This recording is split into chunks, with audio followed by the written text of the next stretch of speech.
আমরা ধিক্কার জানিয়ে বলতে চাই, এই ফ্যাসিবাদের উত্থান যে করেছিল সেই গণজাগরণ মঞ্চের সংগঠক লাকি আজকে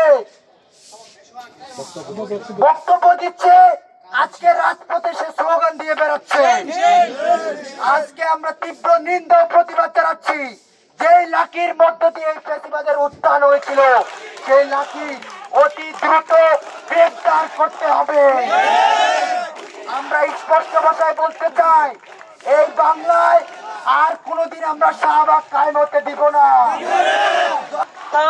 ইসলাম বিদ্বেষ থেকে উত্থান, মুসলমানিত্বের বিরুদ্ধে শাহবাগের উত্থান, ভারতীয় আধিপত্যবাদের, ভারতীয় কুটচালে,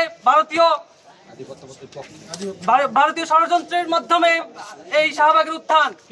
এই শাহবাগের মাধ্যমে বিএনপির সাকা চৌধুরী, এই দেশের দেশপ্রেমিক কাদের মোল্লা, এই দেশের দেশপ্রেমিক মুজাহিদ, এদেরকে জুডিশিয়াল কিলিং এর শিকার হয়ে ফাঁসির দড়িতে ঝুলানো হয়েছে। এই শাহবাগের বিরুদ্ধে আমাদের অবস্থান।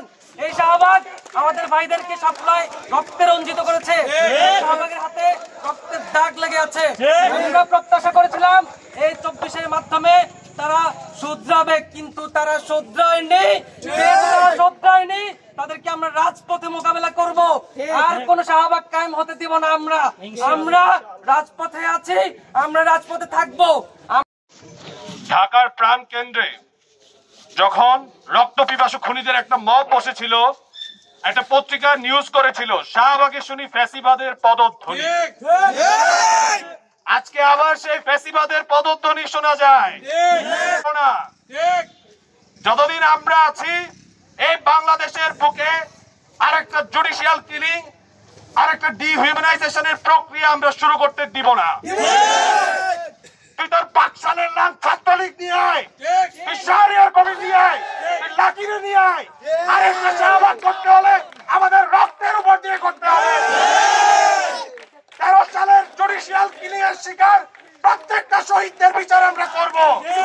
সপ্লাই প্রাণ হারানো প্রত্যেকটা ভাইদের বিচার আমরা করব।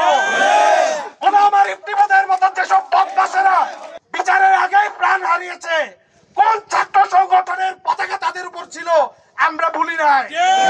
কারা কারা অফিসিয়ালি শাহবাগে যোগদান করেছিল, কারা কারা অফিসিয়ালি জুডিশিয়াল কিলিং এর রাস্তা তৈরি করেছিল, আমরা কিন্তু তাদেরকে ভুলি নাই। যতদিন আমরা আছি এই বাংলাদেশের মাটিতে আর কোন জুডিশিয়াল কিলিং, আর কোন ফ্যাসিবাদী মব, আর কোন ডিহিউম্যানাইজেশন আমরা করতে দিব না।